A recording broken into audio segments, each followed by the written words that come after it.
Hello guys, welcome back to my YouTube channel.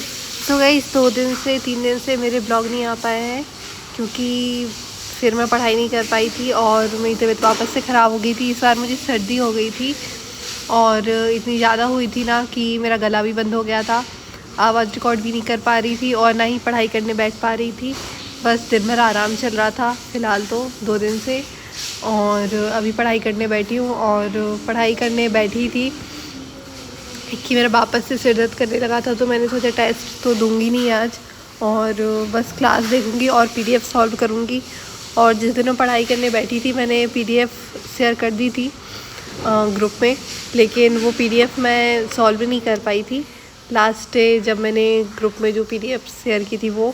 तो मैंने सोचा कि अभी वो पीडीएफ जो भी है उनको आज सॉल्व कर लेती हूँ।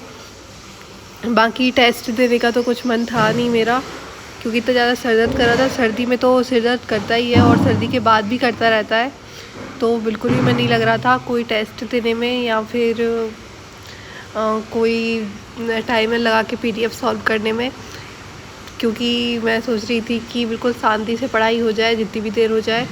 वैसे ही पढ़ाई में मन नहीं लगता है सर्दी में। और पता नहीं इस बार की ठंड तो मुझे बिल्कुल भी सूट नहीं हुई है, बिल्कुल भी नहीं, क्योंकि लास्ट 2 महीने से मैं इतनी ज़्यादा परेशान हो रही थी ये सर्दी के कारण, खांसी के कारण, खांसी और कफ़ के कारण, और अब मुझे सर्दी हो गई है। तो मतलब पूरी ठंडी मेरी इसी में निकल गई है कि ठंडी होगी, मतलब सर्दी होगी, खांसी होगी और कफ़ होगा। अब बस, लेकिन अब जल्दी से ठंडी जाए और अब मुझे बिल्कुल भी नहीं चाहिए ये सर्दी खांसी। बहुत ज़्यादा डन हो गया है मेरा ये सर्दी खांसी से, अब मुझे 1% भी नहीं चाहिए है।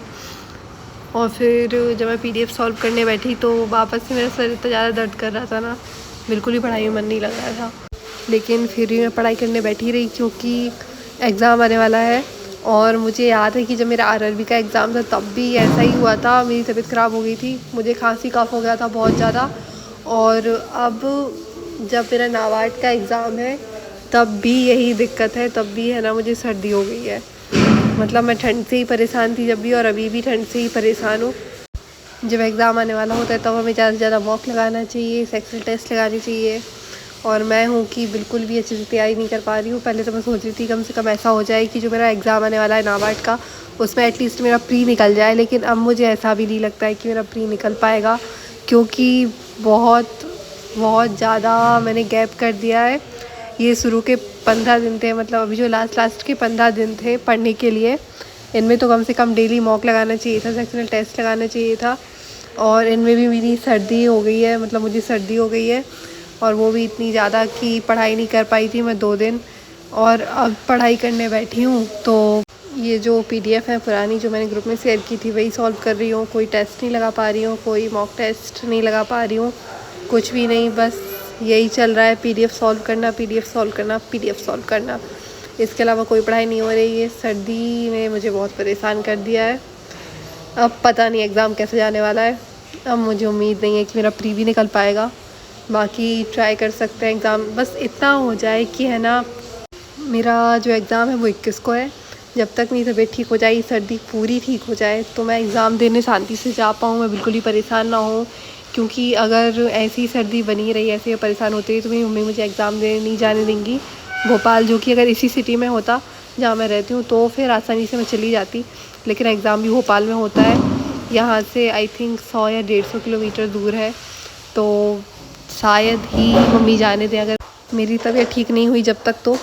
लेकिन देखते हैं, अब भगवान से पूरी प्रार्थना है कि मेरी तबीयत ठीक हो जाएगी, सर्दी पूरी ठीक हो जाए तो मैं एग्ज़ाम देने जा पाऊँ। मुझे एग्ज़ाम देना ही है, देखना है कि कैसा क्या ये एग्ज़ाम आता है।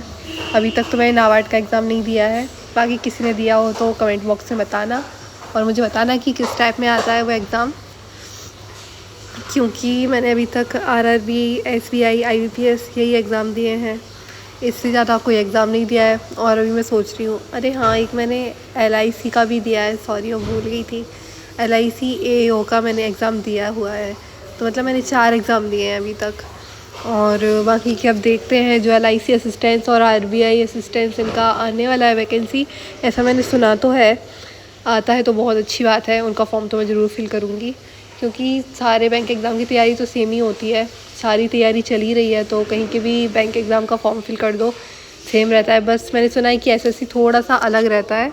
वैसे उसका तो मैं कोई भी एग्ज़ाम नहीं देती हूँ। मैंने एक बार फॉर्म फिल ज़रूर किया था एसबीआई का, सॉरी एसएससी का, लेकिन उसका एग्ज़ाम नहीं दिया था। मुझे याद नहीं, वो एसएससी सीजीएल समथिंग ऐसा कुछ था, तो लेकिन मैंने उसका फिर एग्ज़ाम नहीं दिया। मैंने सोचा क्या ही मतलब है, उसकी तैयारी है नहीं, उसमें शायद जनरल नॉलेज ज़्यादा आता है और सिलेबस ही मैथ्स का रीजनिंग का थोड़ा अलग हो जाता है। जो टॉपिक हमने पढ़े नहीं होते हैं, कहीं कहीं के नहीं है इसमें, जैसे क्लॉक, कैलेंडर, ऐसे कई कई के टॉपिक नहीं रहते हैं बैंक में जो उसमें ऐड रहते हैं। तो फिर मैंने सोचा कि अगर वैसे वैसे क्वेश्चन आ गए तो निकलना तो वैसे भी नहीं है, और मैथ्स का सिलेबस भी थोड़ा सा अलग हो जाता है। तो फिर मैंने वो एग्ज़ाम नहीं दिया था। मैंने सोचा फालतू में परेशान होंगी, फिर परिया से भोपाल जाऊँगी, तो इससे बेटर है कि मैं वो एग्ज़ाम नहीं देती हूँ। तो नहीं दिया था मैंने वो एग्ज़ाम। और फिर ये मैंने मैथ्स की पीडीएफ सॉल्व कर ली, रीजनिंग की पीडीएफ सॉल्व कर ली, जो कि मैंने ग्रुप में शेयर की है। और जितनी भी पीडीएफ मैंने सॉल्व की हैं वो सारी मैंने ग्रुप में शेयर कर दी थी, 2 दिन पहले शेयर कर दी थी, क्योंकि ये सब मैंने पहले डाउनलोड कर ली थी, लेकिन फिर उस दिन मैं पढ़ाई नहीं कर पाई थी। पीडीएफ डाउनलोड करने के बाद मैं इतना ज़्यादा सर दर्द करने लगा था मेरा, और सर्दी में तो पता नहीं क्या क्या होता है, मुझे समझ में नहीं आता। लेकिन बस ऐसा लगता है कि पढ़ नहीं पाएंगे, कुछ कर नहीं पाएंगे, बस आँख बंद करके दिन भर पड़े रहो, ऐसा लगता है सर्दी में। तो मुझे बहुत ज़्यादा सर्दी हो रही थी, इसलिए मैं ये पीडीएफ सॉल्व नहीं कर पाई थी उस दिन। तो मैंने कल सॉल्व की। कल मैंने कोई न्यू पीडीएफ डाउनलोड नहीं की, तो मैंने ग्रुप में भी शेयर नहीं की थी। जो पुरानी थी वही मैंने सॉल्व की थी, और जो कि मैं ग्रुप में शेयर कर चुकी हूँ। बाकी किसी के पास अगर मेरा टेलीग्राम चैनल नहीं है तो वो मेरे चैनल की डिस्क्रिप्शन में जाके टेलीग्राम चैनल का लिंक ले सकता है, और वहाँ से मेरे टेलीग्राम चैनल को ज्वाइन कर सकता है। और ये सारी पीडीएफ सॉल्व करने के बाद फिर मैंने सोचा कि अभी एडिटोरियल की क्लास देख लेती हूँ, क्योंकि मैंने जितनी भी पीडीएफ सॉल्व की थी उनमें इंग्लिश कहीं से कहीं तक नहीं थी, मतलब इंग्लिश मैंने बिल्कुल पढ़ी ही नहीं थी। तो मैंने सोचा कि चलो कुछ तो पढ़ लेती हूँ, तो इससे अच्छा है कि एडिटोरियल की क्लास ही देख लेती हूँ। परफेक्शन की तो आजकल देख नहीं पा रही हूँ। मैंने बताया है कि मेरी दीदी का भी एग्ज़ाम है, तो अपना लैपटॉप तो देती नहीं है, और डी के लैपटॉप में यस ऑफिसर की आईडी लॉगिन है, मेरे लैपटॉप में नहीं है। वो बोल रही थी कि दोनों के में करेंगे तो मेरे से लॉग आउट हो जाएगी, इसलिए वो मुझे नहीं दे रही है वो आईडी। तो इस कारण मैं अभी परफेक्शन की क्लास नहीं देख पा रही हूँ, बस एडिटोरियल की क्लास ही चल रही है, जो कि मैंने देख ली थी, कंप्लीट कर ली थी पूरी। सबसे लास्ट में चल रहा है आजकल एडिटोरियल। तो पहले जब मैंने पढ़ाई स्टार्ट की थी तो सबसे पहले मैं एडिटोरियल ही देखती थी, लाइव देखती थी पहले। अभी तो ये ठंड के कारण लेट उठती हूँ, इसलिए सबसे लास्ट में देखती हूँ। सो गाइस, मैं अपने ब्लॉग को यहीं ख़त्म करती हूँ। मेरे चैनल को सब्सक्राइब करना, वीडियो को लाइक करना, और सभी लोगों को best of luck. Bye bye guys.